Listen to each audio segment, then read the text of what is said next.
नमस्कार, मैं हूँ करमबीर और आप देख रहे हैं देश और दुनिया। हमारे साथ है वरिष्ठ पत्रकार अफरोज सर। चार लाइनें हैं सर। जी सर। चंद गज की शहरियत किस काम की, चंद गज की शहरियत किस काम की, उड़ना आता है तो छत किस काम की। जब तुम्हें चेहरे बदलने का शौक है, फिर तुम्हारी असलियत किस काम की। वाह वाह, क्या बात। अब आज वो बिहार में 2 दिन से मुख्य चुनाव आयोग दोनों चुनाव आयुक्तों के साथ हैं। जी सब पार्टियों के साथ बैठक वैठक कर जी चुके जी हैं, जी सारी चीजें हो चुकी हैं। और अब लग रहा है कि 22 नवंबर से पहले चुनाव हो जाएगा। जी। और मुख्य चुनाव आयुक्त ने कहा भी कि अंतिम नामांकन की तारीख से 10 दिन पहले तक समय है। अगर किसी व्यक्ति या राजनीतिक दल को लगता है कि कोई योग्य मतदाता सूची में शामिल नहीं है या कोई अयोग्य मतदाता सूची में है, तो अपना दावा या आपत्ति दर्ज करा सकते हैं। हम्म, इसके साथ साथ उन्होंने कुछ सुझाव भी दिए। वो कहावत है ना सर कि वो हम्म, दूध का जला माठा फूक फूक के पीता है। हम्म। उन्होंने कहा कि सब लोग फार्म 17 सारे दल के हाँ, वो यार बातें रिपीट की हैं हाँ जो हाँ वही। लगातार कहते आ रहे हैं। हाँ, जो किसी का सुप्रीम नाम कोर्ट में छूट फंस गया रहे हो थे तो जहाँ किसी जहाँ। का वो छूट गया हो, हाँ तो इतने दूर पाओ कई चीजें नहीं बता दी हैं कि वो अपने को पोलिंग एजेंट रखना चाहें तो 100 मीटर के हाँ, दायरे 100 पर रख मीटर पे सकते रख हैं। सकते हैं, बहुत वीडियो सारी पे रख। बातें कही हैं उन्होंने। हाँ, तो क्या कहेंगे इस पे तो सर, देखिए, 2 लाइन ऐसा में। है कि ये जो है वो चुनाव आयोग का पूरा अमला वहाँ पहुँचा है। ये 30 नवंबर तक शायद वहाँ पर ख़त्म हो रही है उसकी हम्म अवधि, बिहार सरकार की। तो हम्म उससे पहले चुनाव करा लेना है। हम्म।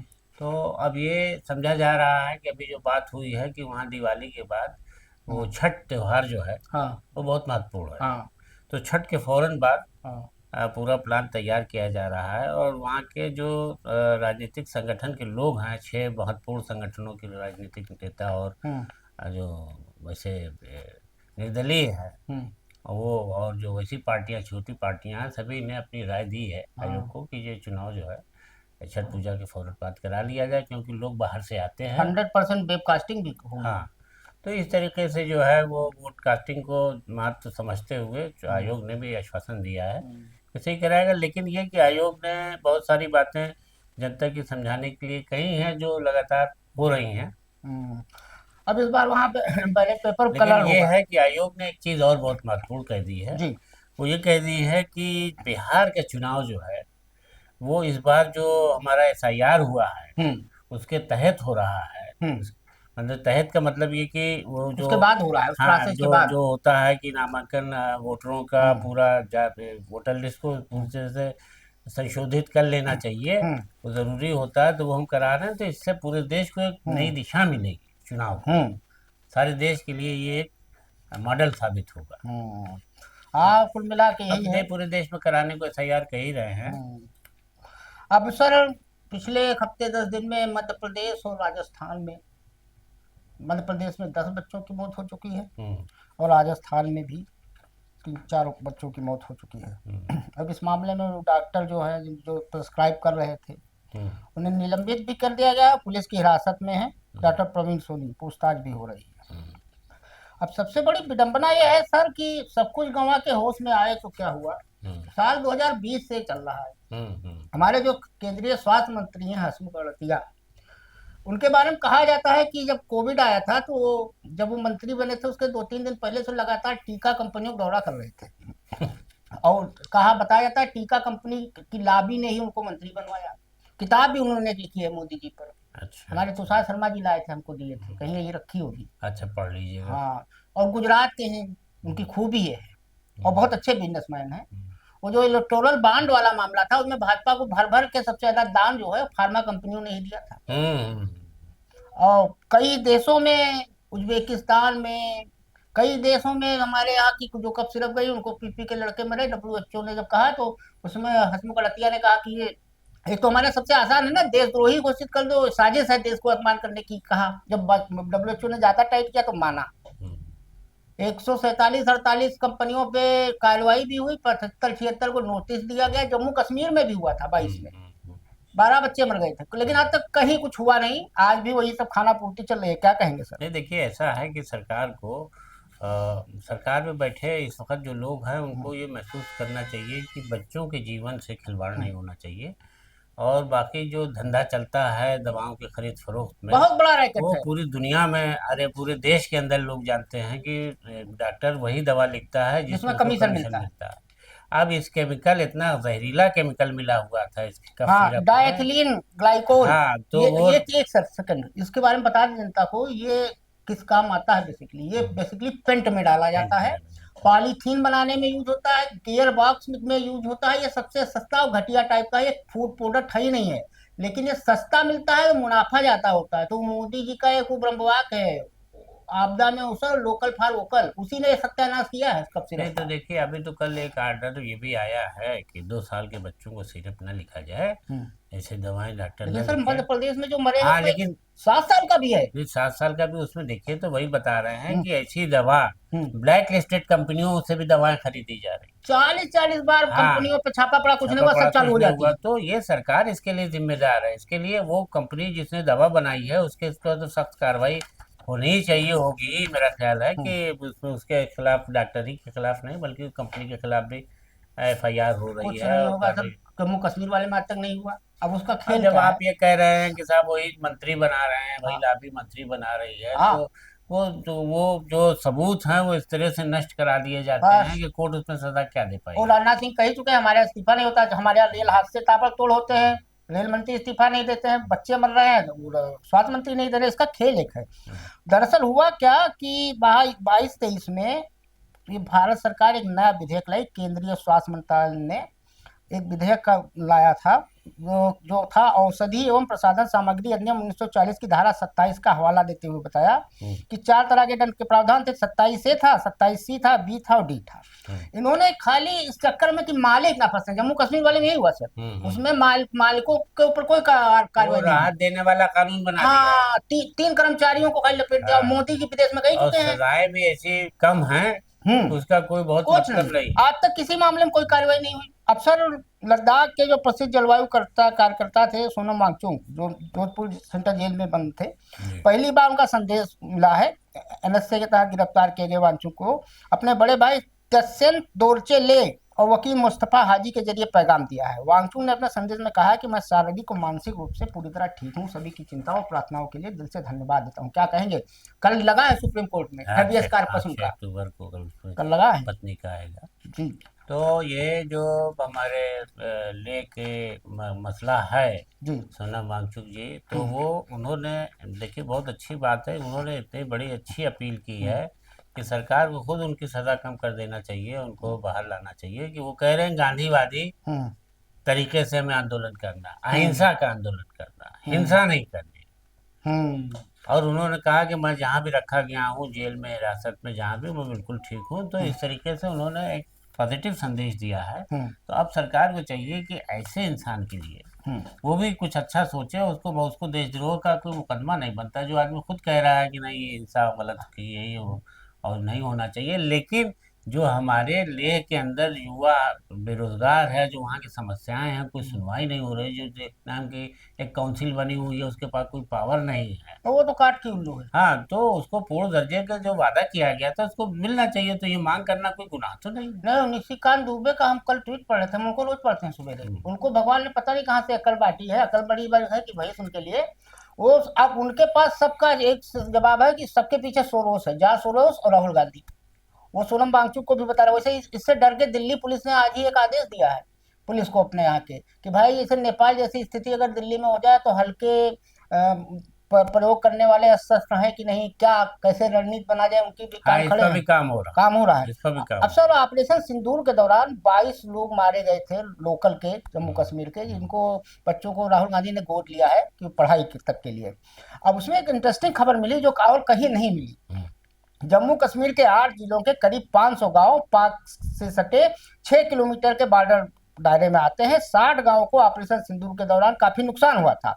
6,000 से ज्यादा घर क्षतिग्रस्त हुए थे। 30,000 लोगों की रातों रात शिफ्टिंग की गई थी, लेकिन बंकर बनाने कहा गया था, आज तक नहीं बना सर। और हमारे देश में गजब का राष्ट्रवाद होता है। लखनऊ बैठ के, हम दिल्ली में बैठ के, महाराष्ट्र में बैठ के राष्ट्रवाद की बात तो करते हैं, लेकिन कश्मीर के लोगों से पूछिए जो बॉर्डर पर रह रहे हैं, उनके पास बंकर तक नहीं है, गांव छोड़ के जाना पड़ता है। ऐसा राष्ट्रवाद ले करके थूकने से ज्यादा कुछ नहीं है। क्या कहेंगे सर। तो देखिए, ये अफसोसनाक बात है कि बॉर्डर पर हर वक्त खतरा बना रहता है कि कब क्या हो जाए। तो आदमी को तत्काल प्रेमा फेसी तो जान बचाने की जगह चाहिए। बंकर का जो वो औचित्य है वहाँ हम्म। पर कि वहाँ पर होना चाहिए, वो हम्म। सिर्फ इसी वजह से है कि बॉर्डर पर कभी भी जंग भड़क सकती है, कभी भी हमला हो सकता है, कुछ भी ऐसी बड़ी बात हो सकती है। तो जो निवासी करीब में हैं हम्म। 6 किलोमीटर के दायरे में वहाँ पर, हम्म। तो वो भाग के कहाँ जाएंगे? ये हाजीपीर, सरकार की वो फकीर दरा, बताइए, लोग वहां से जो है ऑपरेशन सिंदूर के दौरान वहां को छोड़ के भागे और उसके और बाद कितना से तो नुकसान कोई हुआ। एक एक भी बंकर नहीं बना है। और शर्म की बात यह है कि वो अधिकारी अब कह रहे हैं कि अब बनने जा रहा हम्म। है। मतलब उन्होंने ये बताया है कि अभी तक जो है बंकर बन के तैयार नहीं हुआ है। 2017 में कहा गया था कि 850 बंकर बनेंगे, ये स्थिति है। अब सर आपके जौनपुर में हम्म। बड़ा शर्मनाक खबर है, और ये सब बहुत तेजी से हो रहा है। वो पैगंबर, आई लव पैगंबर, आई लव महादेव, सब चल ही रहा था। बरेली वाला कांड अलग चल रहा था। जौनपुर में होता क्या है कि जब मुखिया अनाप शनाप बोलने लगता है तो उससे उसके कारिंदों का भी मन बढ़ जाता है। अब वो डॉक्टरों की जो ओथ होती है, जब कोई एमबीबीएस करता है, एमडी करता है, तो एक ओथ लेता है कि हम धर्म समाज इससे परे जाकर, डॉक्टर को वैसे भी धरती का भगवान कहा जाता है, बिल्कुल और सही। ऊपर से अगर महिला डॉक्टर है। बिल्कुल सही। अब जौनपुर के जिला महिला अस्पताल में धर्म के कारण प्रसूता का इलाज करने से इनकार करने का मामला आया। अब मामला यह था कि महिला का आरोप लगाते हुए एक वीडियो जारी हुआ कि मैं तुम्हारा इलाज नहीं करूंगी, डॉक्टर कह रही है। नर्स को बोला इसे ऑपरेशन थिएटर में मत भेजना, मैं इसका इलाज नहीं करूंगी, और उल्टा सीधा भी कहा। अब उसके खिलाफ एफआईआर तो दर्ज करा दी गई है डॉक्टर खिलाफ।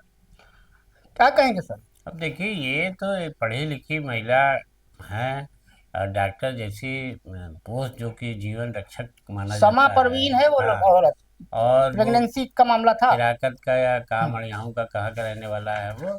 जौनपुर की चंदवक थाना का। चंदवक थाने जी। का, चंदवक के उसका हम्म। रहने वाला है। और हम्म। वो जब प्रसव पीड़ा हुई है पत्नी को, हम्म। तो वो शमा परवीन को, उसकी पत्नी का नाम है, हम्म। तो जिला अस्पताल लाए हम्म। कि भाई वहाँ पर जो है जो तकलीफ होगी वो डॉक्टरों को संभाल लेंगे। हम्म। तो जब ये स्ट्रेचर पर लिटाई गई तो डॉक्टर ने जैसे ही नाम सुना कि मुस्लिम है, हम्म। फौरन ये कि जैसा कि ये सोशल, नॉर्मल डिलीवरी हुई थी इसकी हाँ, सोशल सुबह ही। सोशल मीडिया पर जो हम्म। खबरें आई हैं उसके मुताबिक हम्म। कि डॉक्टर ने ये कह दिया कि मुसलमान है, मैं इसका इलाज नहीं करूँगी। दो पत्रकारों के खिलाफ भी शिकायत कप्तान से कर दी गई जिन्होंने वो वीडियो बनाया था। ये हाँ। मुझे बात हाँ, है। और वो उसको स्टेशन से उतार दिया। हम्म। नर्स से क्या, नहीं उसको उतारो, मैं इसका इलाज नहीं करूँ, मुस्लिम है। तो उस महिला शमा परवीन ने खुद डॉक्टर साहब से पूछा कि आप तो डॉक्टर हैं, आप ऐसा करेंगे तो इलाज हम कहाँ जाएंगे कराने के लिए? उन्होंने कहा नहीं नहीं कुछ नहीं, मैं तुम्हारा इलाज नहीं करूँ, तुम कहीं और जाके इलाज कराओ। उसी के बगल में एक और महिला लेटी थी, कहती इसको भी हटा दो, हम्म। नहीं करेंगे। तो खैर कुछ नर्सों ने इन लोगों की मदद की हम्म। और फिर इनको किसी दूसरे नर्सिंग होम के उसके लिए रेफर कर दिया। हम्म। तो ये लोग जो है वो वहाँ गई और फिर उसको नॉर्मल डिलीवरी हुई। हम्म।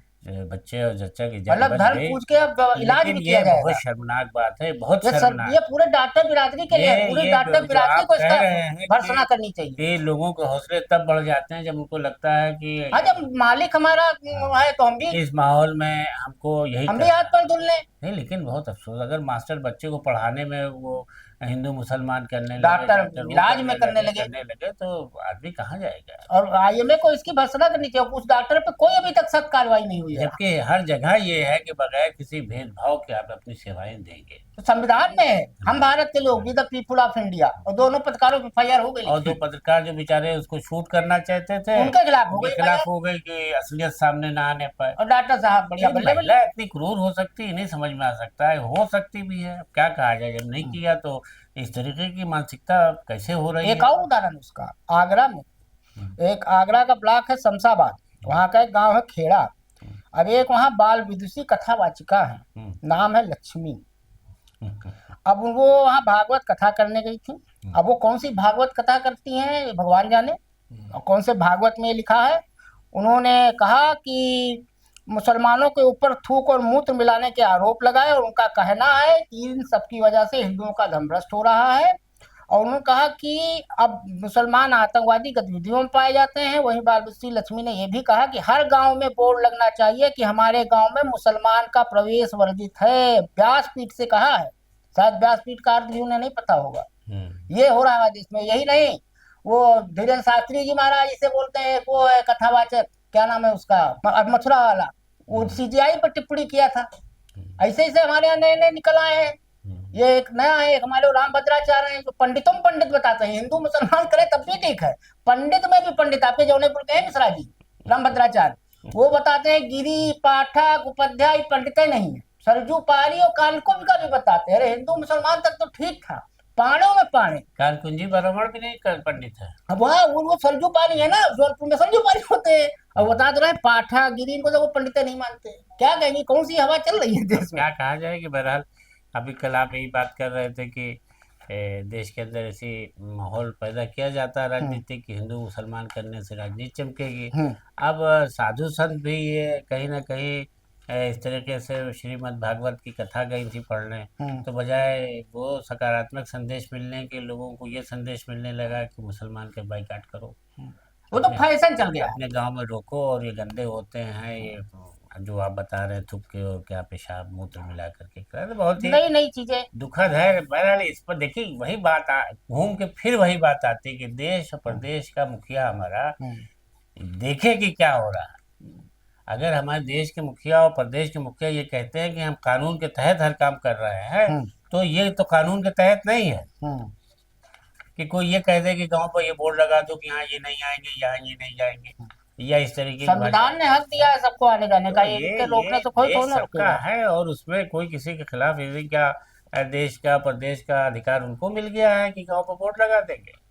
अब एक जानकारी देने खाली दर्शकों को, आरबीआई एक नियम लाने जा रही है। अगर आप लोग लोन पे किस्त पर मोबाइल खरीद रहे हैं, ईएमआई टाइम पे नहीं दे रहे हैं, तो अब एक नया सिस्टम आएगा कि फोनों को रिमोटली लॉक कर सकेगी कंपनी, और फिर आपका फोन हो जाएगा बेकार। तो अगर ईएमआई भरने का बूता है तभी फोन लेना लोन अच्छा, पे, नहीं ये तो तो अच्छा बाजा हो बच गया। नहीं, जाएगा। नहीं, ये अच्छा हाँ, भी हो गया तुरंत लॉक कुछ हो कुछ। जाएगा, फिर वो फोन किसी काम का नहीं होगा, कबाड़े के भाव बिकेगा। अब सर, अमृतसर से बर्किंघम जा रही एयर इंडिया की फ्लाइट 117 हम्म। को फिर लैंडिंग करानी पड़ी अचानक। हम्म।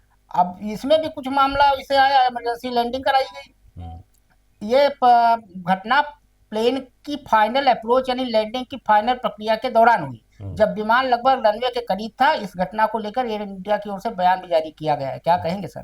नहीं, उसमें देखिए ये हुआ है कि ऐसे खतरे का संकेत मिला हम्म। तो इमरजेंसी लैंडिंग कराएगी, लेकिन उसको कुछ हुआ नहीं। हम्म। बाद में ये रिपोर्ट आई कि हम्म। कोई त्रुटि नहीं है, सब ठीक है, हम्म। इंजन विंजन सब ठीक है। हम्म। तो जो एक हवा भय का था, दबाव, हाँ, जो किसी था, बाहर। तो हवा के दबाव की वजह से तो वो दूर करा लिया गया और इस तरह सुरक्षित हो गई। लेकिन ये है कि बहरहाल अब मशीन तो मशीन है। हाँ, कभी भी। आजकल हवाई जहाजों पे बढ़िया। आप हाँ। बताइए, हाँ, एक का लेकिन अभी तक आज तक जांच रिपोर्ट नहीं आई लेकिन अहमदाबाद ये वाली। है कि अब इस बात में तो भारत सरकार को सोचना चाहिए, और हम्म। पूरी दुनिया की हम्म। विमान कंपनियों उनको सोचना चाहिए कि जल्दी इस तरीके की दिक्कतें नहीं आना चाहिए। अब सर, शामली में पत्नी प्रेमी के साथ अपने भाग गई। 15 साल पहले शादी हुई थी, 3-4 बच्चे थे। तो पति को जब पता चला तो 4 बच्चों के साथ यमुना नदी में उसने छलांग लगा दी। इससे पहले 3 बच्चों को पहले फेंका, फिर एक को लेकर खुद कूद गया। क्या कहेंगे? फिर वीडियो वीडियो भी बना नहीं, अपनी नहीं, बहन को देखिए, भेजा। हाँ, वो जो है सलमान नाम है। सलमान नाम था सर उसका। तो शुक्रवार की सलमान बात जो है। था उसकी बीवी जो है 4 बार 5वीं बार भागी हाँ, है। अच्छा, आदतन फरार फरार हाँ, काफी है। वो उसका जो है 3 साल से किसी और व्यक्ति से हाँ। 4 बच्चों की बात थी, लेकिन उसका जो है किसी से प्रेम संबंध चल रहा था। हम्म। तो वो उससे 7 महीना पहले सलमान को पता चला कि उसकी बीवी जो है किसी से हम्म। और से संबंध बनाए हुए है। हम्म।